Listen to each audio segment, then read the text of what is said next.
Oi, turma. Nessa parte vamos ver tumores de cabeça e pescoço. Começando pela cavidade oral, a gente tem algumas alterações congênitas e de desenvolvimento que surgem como lesões tumorais ali na região.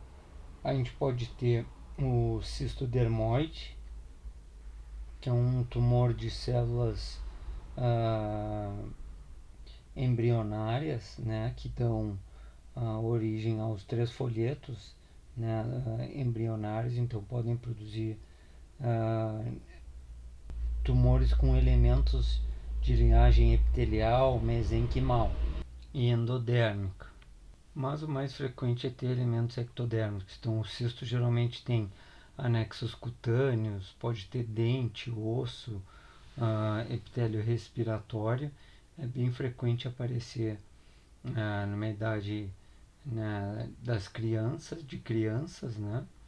E surge geralmente como uma tumoração cistificada.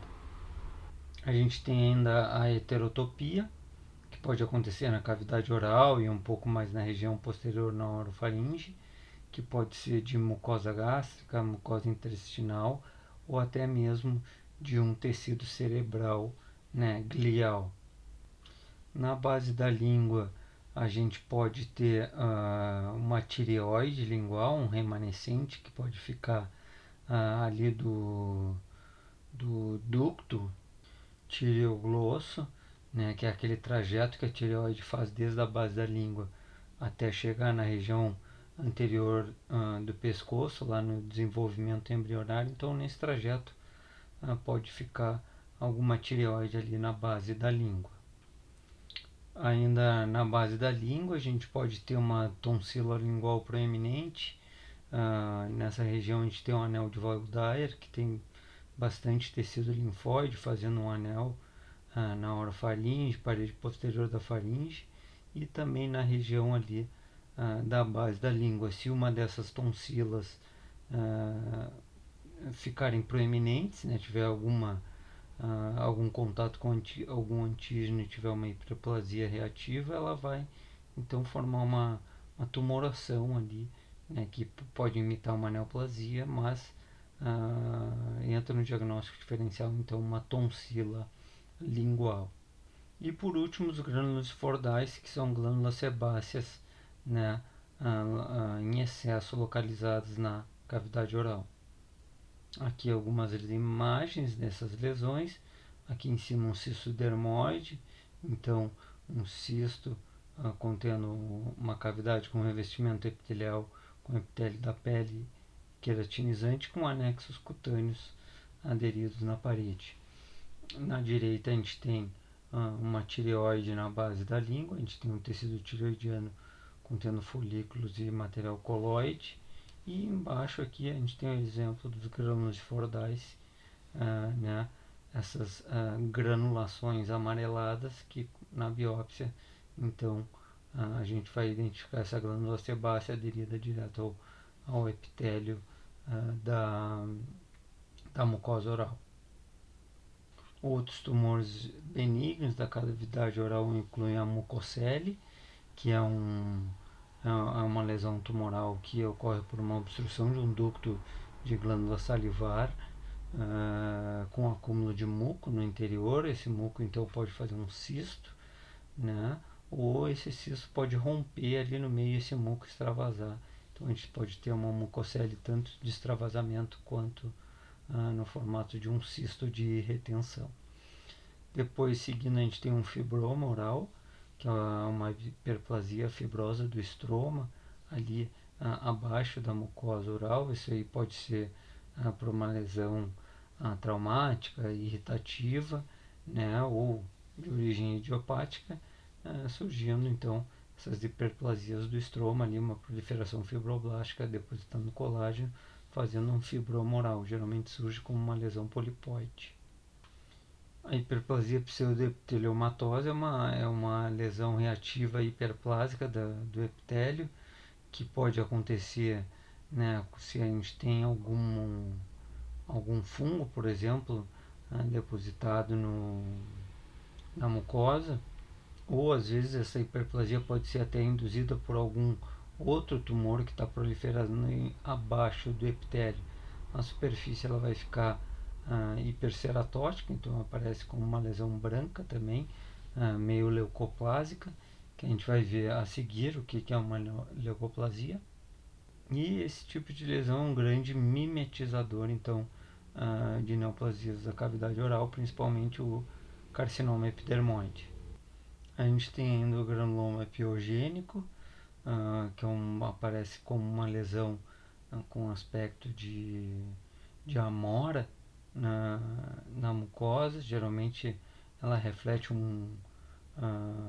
uma proliferação vascular, né, exuberante que está acontecendo numa região que foi lesada, então um excesso de reparo que se demonstra como um tecido de granulação proeminente. Então, geralmente a mucosa está ulcerada com uma proliferação vascular abundante embaixo, né? Hoje em dia o granuloma epiogênico é sinônimo então de um hemangioma capilar, muitas vezes, né, do tipo lobular, então uma proliferação capilar lobulada, né, na mucosa. E por último o papiloma escamoso, né, no nome a gente já vê uma proliferação epitelial revestida pelo epitélio escamoso que tem um estroma fibrovascular, então uma lesão polipóide papilar que aparece na mucosa exofítica com revestimento escamoso. Aqui algumas imagens. Aqui a gente tem uma mucocele tipo cisto de retenção, então um ducto de glândula salivar menor foi obstruído, as glândulas salivares estão aqui do lado, né, e a mucosa em cima e o muco acumulado dentro dessa lesão cística. Na direita aqui em cima a gente tem o fibroma oral, a gente vê a mucosa em cima e essa proliferação, então do estroma colagenizada por baixo da mucosa. Isso aqui se traduz numa lesão polipóide na cavidade oral, né, elevada.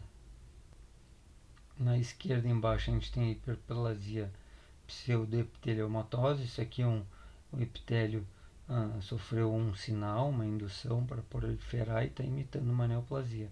Só que não é uma neoplasia. Aqui no meio tem proliferação de células granulares. Isso aqui é um tumor de células granulares que estava proliferando por baixo. Isso aqui imita, né, uma neoplasia maligna, só que não é uma lesão maligna, é uma lesão reativa proeminente induzida.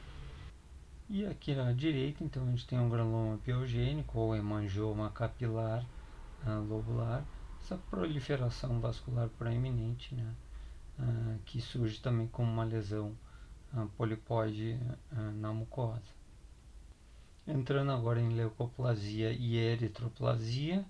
A leucoplasia e a eritroplasia são lesões que aparecem na mucosa oral. A leucoplasia é uma placa esbranquiçada persistente na mucosa e a eritroplasia é uma lesão avermelhada na mucosa. O termo branco e vermelho é muito usado na cavidade oral, então a gente tem diagnósticos diferenciais que vão entrar em lesões brancas e lesões vermelhas dentro da cavidade oral. As causas principais de leucoplasia e eritroplasia são o fumo, né, a irritação local e o uso de álcool, né, o etilismo. Quando a gente vai examinar então uma lesão leucoplásica, a gente geralmente vai tentar raspar ela. Se ela for fixa, ela é uma leucoplasia verdadeira, né? Aquela que a gente não consegue afastar ou raspar fora com uma espátula. Geralmente aquela que a gente consegue raspar é uma lesão superficial, membranosa, que pode estar surgindo, por exemplo, dentro de um cenário de uma candidíase oral, né, um fungo que está só causando uma ceratose que se desprende facilmente, mas a lesão leucoplásica verdadeira geralmente a gente não consegue raspar. Isso aí geralmente traduz um processo também de hiperceratose que está acontecendo no epitélio. Então essa camada córnea aumentada vai aparecer como uma lesão leucoplásica na cavidade oral. Só que nessa lesão ceratótica leucoplásica, a gente pode ter várias lesões por baixo dela, tanto lesões que vão desde reativas até lesões benignas e também neoplásicas. Na fase pré-neoplásica, a gente vai ter as displasias. As displasias podem ser classificadas em baixo e alto grau e elas têm um risco então de avançar para carcinoma. Geralmente a que avança é a displasia de alto grau, né? E o componente então maligno, né? Que também pode aparecer na forma de uma lesão leucoplásica é o carcinoma então de células escamosas, né? O carcinoma epidermoide, que também pode aparecer como uma lesão leucoplásica na cavidade oral.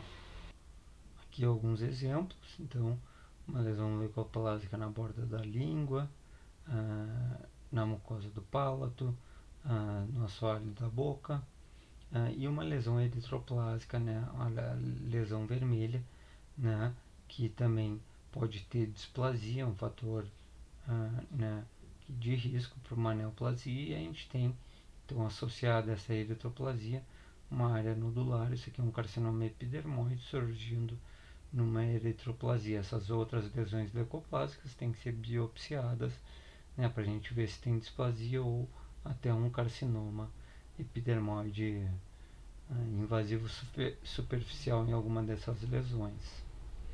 Aqui a microscopia, aqui a gente tem um epitélio reativo apenas, com uma hiperceratose, ele está espessado, então alguma coisa irritou essa mucosa que fez uma leucoplasia, fez uma hiperceratose. Aqui a gente já tem algum grau de displasia basal, é só comparar. A gente tem uma desorganização maior aqui nessa base, então uma mucosa com uma displasia de baixo grau. E aqui a gente já tem as displasias de alto grau, né? Aqui a gente tem uma mucosa com um epitélio todo desorganizado, a gente vê células maiores, menores, tem mitoses aqui. Então isso aqui é um epitélio com displasia de alto grau. E aqui do lado a gente já tem um carcinoma, né, epidermoide. A gente vê núcleos grandes, pequenos, pleomórficos, né, então tem toda uma desorganização. Isso aqui já está empurrando para baixo na membrana basal, já está invadindo, né, ele já está então numa categoria que a gente pode usar o termo carcinoma de células escamosas.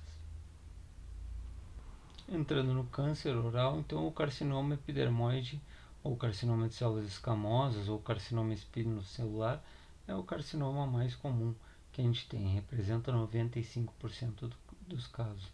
Outros tipos de carcinoma incluem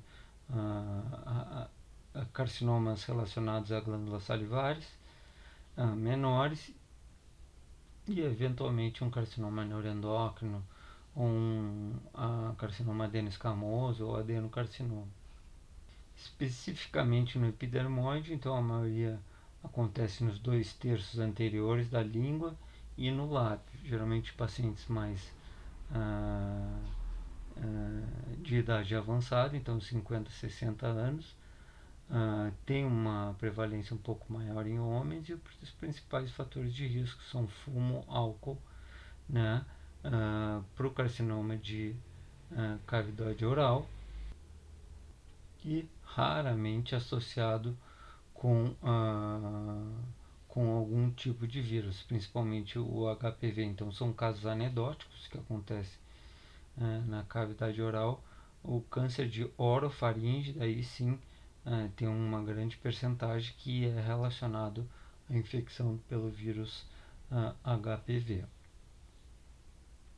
A apresentação do câncer oral geralmente é na forma de uma tumoração, então um tumor exofítico duro, né, pode aparecer como uma leucoplasia ou eritroplasia, até como uma lesão ulcerada. Eventualmente, né, alguns pacientes são diagnosticados primeiro com a metástase, então o paciente aparece com um linfonodo cervical aumentado, se identifica uma metástase de carcinoma epidermoide e depois se investiga na cavidade oral achando essa neoplasia. O tratamento geralmente envolve a cirurgia, alguma forma de adjuvância, podendo ser radioterapia e quimioterapia. A sobrevida, né, vem melhorando, né, mas ainda está, né, em 40 a 50% dos pacientes com sobrevida ainda em 5 anos. Aqui uma imagem detalhada então no carcinoma epidermoide. A gente vê esse epitélio deslocado em uma posição não usual. A superfície da mucosa está aqui em cima, ela tem displasia na mucosa e a gente vê essas linguetas, né, ultrapassando a membrana basal e invadindo a lâmina própria, o córeon aqui da mucosa da cavidade oral. Então, esse epitélio que está proliferando, ele lembra o epitélio escamoso da superfície e da pele. Ele tem alguma forma de maturação com formação de rolhas córneas, então ele está queratinizando. Ele tem um tremendo pleomorfismo, então tem variação entre as células e a atipia nuclear. Associado ao padrão infiltrativo, a gente fecha o diagnóstico de um carcinoma de células escamosas. Falando agora então de alguns tumores odontogênicos, aqueles tumores relacionados ao desenvolvimento embrionário e ao epitélio odontogênico, que está junto à formação dos dentes ali, né, no osso alveolar, ali na maxila e na mandíbula. O principal tumor que representa essas lesões é o ameloblastoma. É um tumor que tem uma proliferação epitelial que lembra o epitélio ameloblástico, aquele que forma os dentes. E ele é o tumor odontogênico mais comum. Ele é benigno, mas porém ele tem alguma agressividade local, então ele tem que ser tratado com margens cirúrgicas, né, para não permitir a recidiva.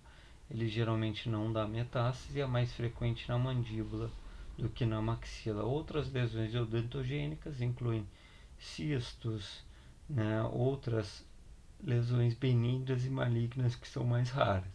A gente tem ainda uma categoria de lesões fibroósseas e de lesões ósseas que acometem a região e também vão entrar no diagnóstico diferencial. Indo para as glândulas salivares, a gente vai ter uma série de lesões que podem surgir em glândula salivar, mas no geral a glândula salivar mais acometida é a glândula parótida, né?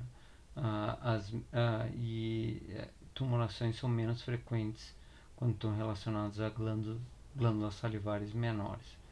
A maioria dos tumores são benignos e quanto menor a glândula salivar, maior a chance da lesão ser mais agressiva e ter um comportamento maligno. Então, a maior parte dos tumores surgem em parótida e a maioria dos tumores de glândula salivar, então, são benignos. O tumor de glândula salivar benigno mais comum é o adenoma pleomórfico. É uma lesão composta por células epiteliais em mil epiteliais. E o tumor maligno mais comum de glândula salivar é o carcinoma mucoepidermoide. Aqui então uma lista de tumores de glândula salivar, os mais comuns. A gente tem o adenoma pleomórfico, que é benigno e é o mais frequente, mas pode ser recorrente se houver alguma lesão da cápsula quando ele for retirado. Eventualmente algum desses adenomas pleomórficos podem malignizar, daí a gente tem o carcinoma exadenoma pleomórfico. A gente pode ter também o tumor de Warthin, é uma lesão com componente epitelial e linfóide, que é uma lesão benigna. A gente pode ter o adenoma monomórfico ou adenoma basaloide, que é composto então por uma dessas células né, que compõem o adenoma pleomórfico, mas no monomórfico daí só vai ser uma das células proliferando. E entrando nas lesões malignas, a gente tem o carcinoma mucoepidermoide, o carcinoma de células acinares, o carcinoma adenoide cístico e também o adenocarcinoma, sem outra especificação. São outras lesões malignas que, junto com o carcinoma exadenoma pleomórfico, representam quase todas as lesões malignas de glândula salivar aí na região. Aqui então algumas imagens. Em cima à esquerda a gente tem o adenoma pleomórfico, a gente tem uma neoplasia com componente epitelial aqui nessa região que eu estou indicando, e um componente mais mioepitelial que geralmente produz um estroma condroide. Aqui do lado à direita a gente vê também um outro adenoma pleomórfico com componente mais epitelial exuberante. A gente vê essas proliferações epiteliais tubulares, né, em meio a esse estroma hialino aqui de um adenoma pleomórfico. Aqui embaixo a gente tem um tumor de Wart, um tumor com componente epitelial de células oncocíticas, que são essas células grandes eosinofílicas, e um componente estromal linfóide. Aqui na direita a gente tem um carcinoma mucoepidermoide, a gente tem uma proliferação epitelial com células mais transicionais e epidermoides, né, um padrão mais epidermoide dessa célula, e também contendo células mucinosas, por isso então carcinoma mucoepidermoide. Então tem células que produzem muco no meio. Indo para a orofaringe, a orofaringe pega a base da língua e os pilares amigdalianos, a tonsila, a loja amigdaliana ali, né, da tonsila palatina e os pilares amigdalianos. É uma região então onde podem surgir algumas lesões, né? Uma das principais é o carcinoma epidermoide, que pode ser convencional, aquele comum, com os fatores de risco, né, como fumo, etilismo, aqueles fatores de risco mais usual, mas também pode surgir os carcinomas relacionados à infecção viral pelo HPV. Então, o carcinoma dito HPV positivo ou relacionado.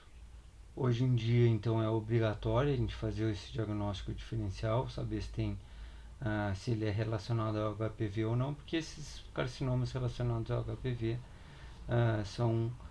têm um prognóstico muito bom, né? Ele surge numa idade um pouquinho mais jovem do que o carcinoma relacionado àqueles outros fatores de risco. Então, nesses casos surgem geralmente em pacientes a partir dos 40 anos ali, já podem estar surgindo, e a gente usa técnicas complementares para fazer esse diagnóstico. A gente pode usar o marcador P16 através de imunistoquímica ou hibridização in situ, ou mesmo PCR, para identificar a infecção pelo HPV nessa neoplasia. Frequentemente surgem metástases nessa neoplasia, mas que parecem não alterar tanto o prognóstico, né, desses pacientes. É uma entidade relativamente nova, então ainda está sendo estudada, né, a longo prazo a evolução desses pacientes. Eles tendem a ser tratados ainda de maneira usual, né, mas tem já tentativa de ser mais brando no tratamento dessas neoplasias. Aqui a gente tem uma tonsila palatina então aberta, com essa tumoração, né, esbranquiçada aqui na tonsila palatina. É um caso de um carcinoma HPV relacionado aqui da orofaringe. E nesse apareceu então uma metástase cervical, foi feito um esvaziamento cervical, que aqui ele está aberto, onde a gente tem uma metástase. Geralmente as metástases desse tipo de carcinoma têm cistificações, uma metástase de um carcinoma HPV relacionado de orofaringe. Indo para a cavidade nasal, um dos principais tumores que a gente vai ter são as lesões polipoides. Tá? A gente pode ter o pólipo inflamatório, que é bem frequente o surgimento em pacientes com rinite alérgica e também pacientes com fibrose cística.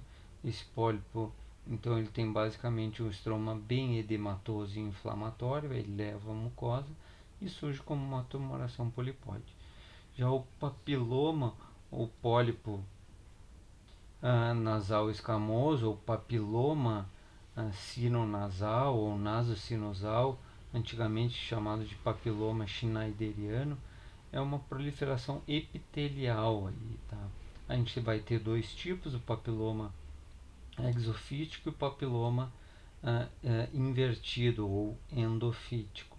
O invertido ele tende a ser um pouquinho mais agressivo, o tratamento, né, também então vai ter que ser um pouco mais completo, um pouco mais agressivo para tirar bem essa lesão para ela não recidivar. Outra lesão tumoral que a gente tem na cavidade nasal é o angiofibroma, uma proliferação vascular com um estroma conjuntivo também importante, que surge em pacientes homens e jovens. Ele é muito sangrante. Aqui algumas imagens, uma lesão, um pólipo inflamatório sinonasal, um estroma edematoso com algumas cistificações e hemorragia infiltrado inflamatório. Aqui a gente tem um papiloma escamoso sinonasal tipo exofítico, então ele está crescendo para fora, para a luz, né, surge como uma lesão polipóide. E aqui embaixo ele tem um crescimento mais endofítico. Aqui o epitélio respiratório em cima passando, né? E essa proliferação endofítica do epitélio mais transicional, esse epitélio transicional que acontece aí na cavidade nasal, também tem um epônimo para ele, que é o epitélio schneideriano, por isso essas lesões também eram chamadas de papilomas schneiderianos, geralmente estão revestidos por esse epitélio transicional. Aqui na esquerda embaixo a gente tem um angiofibroma, então uma proliferação vascular no meio de um tecido conjuntivo. A importância dessa lesão é que ela é muito sangrante. Já nas neoplasias malignas de cavidade nasal, na nasofaringe, a gente vai ter o carcinoma nasofaringe, que é um tipo de carcinoma epidermoide, é o tumor maligno mais comum aí da região. Ele é mais frequente em homens do que em mulheres, e ele também é relacionado com uma infecção viral, só que nesse caso aqui é pelo Epstein-Barr vírus, é pelo EBV. É bem frequente metástase para linfonodos cervicais e também pode ser o primeiro sinal de aparecimento do tumor. Essa neoplasia é diagnosticada com biópsia também, a gente identifica o vírus na neoplasia e o tratamento geralmente envolve cirurgia e radioterapia. Aqui então a microscopia de um carcinoma nasofaringe. Às vezes é difícil de identificar a neoplasia epitelial dentro desse infiltrado linfóide, mas esses núcleos maiores aqui são a neoplasia aqui proliferando. Muitas vezes a gente tem que fazer uso de técnicas especiais para confirmar que isso aqui é um carcinoma, porque ele não tem nenhuma diferenciação aparente, né, nessa morfologia que às vezes é chamada de linfoepitelioma, quando a gente tem as células epiteliais meio que escondidas dentro de um fundo rico em linfócitos. Então aqui a complementação do caso, a gente tem a técnica de imunistoquímica, demonstrando que essas células são positivas para queratina, um marcador epitelial, elas estão proliferando no meio dessas outras células linfóides. Então um carcinoma de nasofaringe.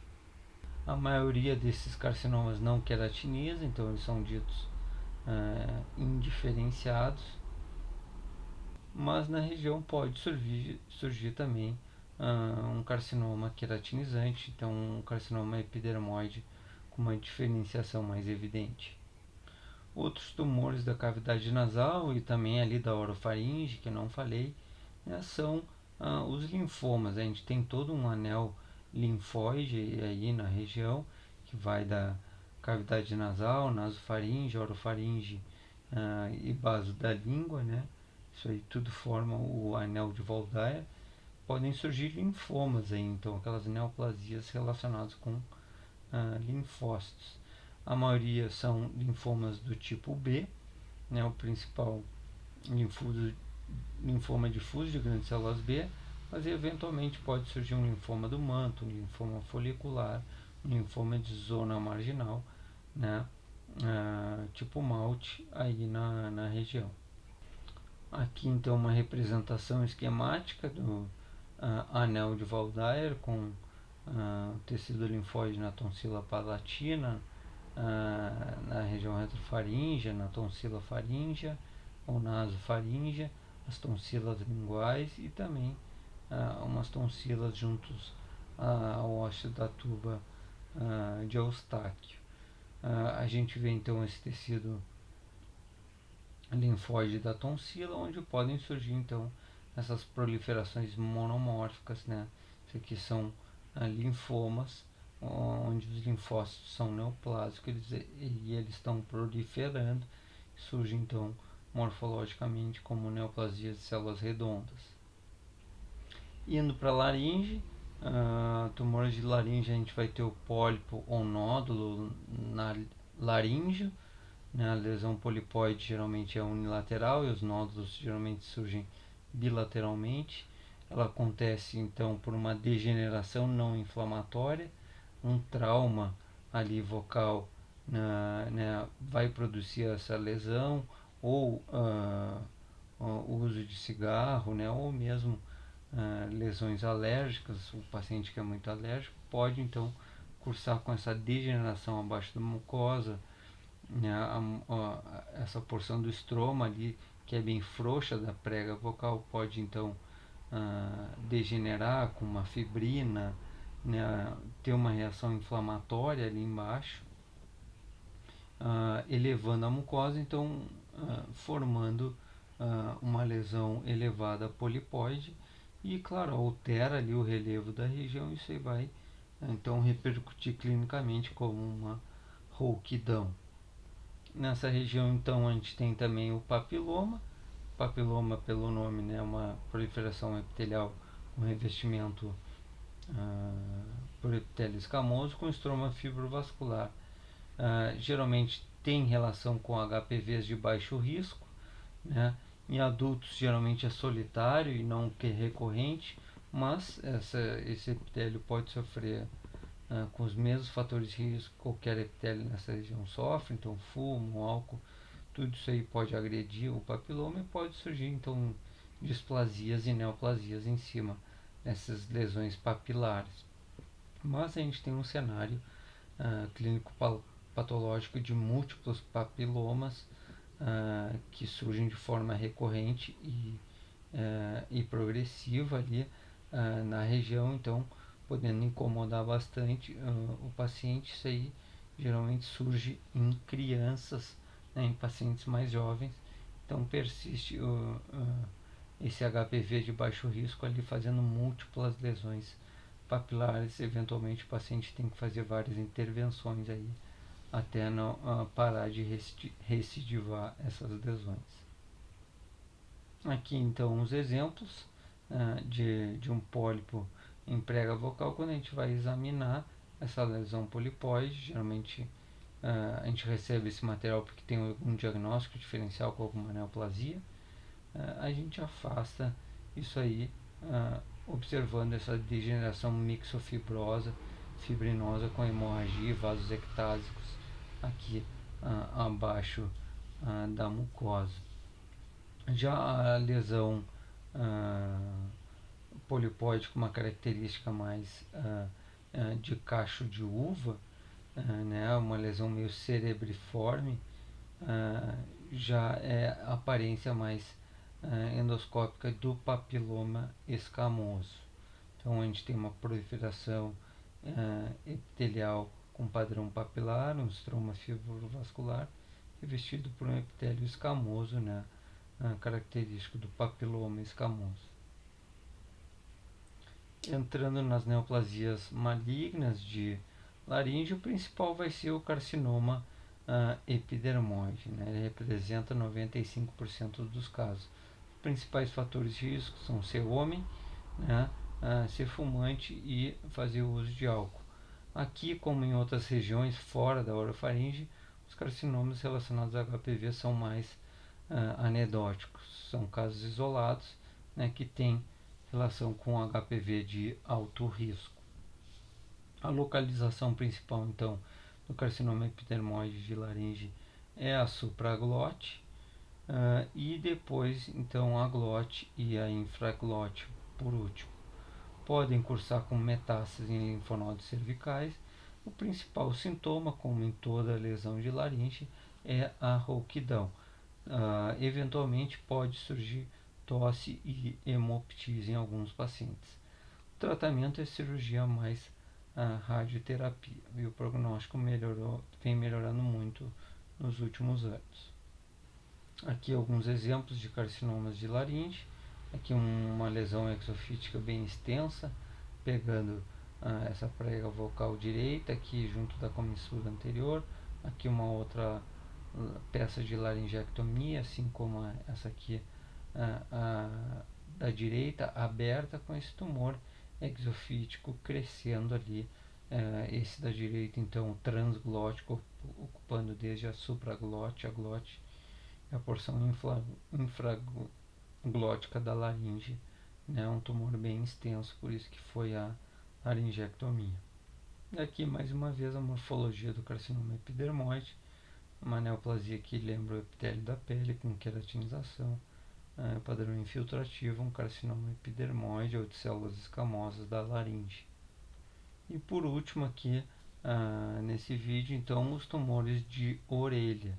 A gente pode ter lesões de orelha externa, geralmente são semelhantes às lesões de pele, né? A principal lesão maligna é o carcinoma epidermoide de pele, que envolve essa região. As lesões de orelha média, a gente já viu uma, né? O colesteatoma, mas também podem surgir aí o paraganglioma, geralmente ele é jugulo-timpânico, e tem membrana meníngea passando, então podem surgir meningiomas. Na orelha interna, né, a gente pode ter o surgimento do schwannoma ou schwannoma. É uma neoplasia de nervo periférico benigna, né, onde a gente tem uma célula de Schwann neoplásica proliferando, fazendo uma tumoração. Ele também é conhecido como neuroma do acústico. O nervo periférico que passa aí na região é o oitavo par craniano, o nervo acústico. Os principais sintomas são hipoacusia, zumbido e perda de equilíbrio. Aqui a microscopia, a gente vai ter o meningioma aqui em cima, são essa proliferação meningotelial. As células geralmente fazem esses redemoinhos na lesão. São células fusocelulares com padrão sensicial, a gente não consegue individualizar o citoplasma das células. Aqui na direita a gente tem um paraganglioma com padrão organoide, que a gente chama, vai fazendo estruturas alveolares, lembrando órgãos endócrinos. Aqui embaixo a gente tem um schwannoma, proliferação de células de Schwann, geralmente com paliçadas nucleares. E aqui na esquerda, embaixo, a gente tem o colesteatoma, a gente já viu antes. O epitélio escamoso prolifera, ele faz essa queratinização, imita um tumor, uma neoplasia, né? E pode envolver a orelha média ali.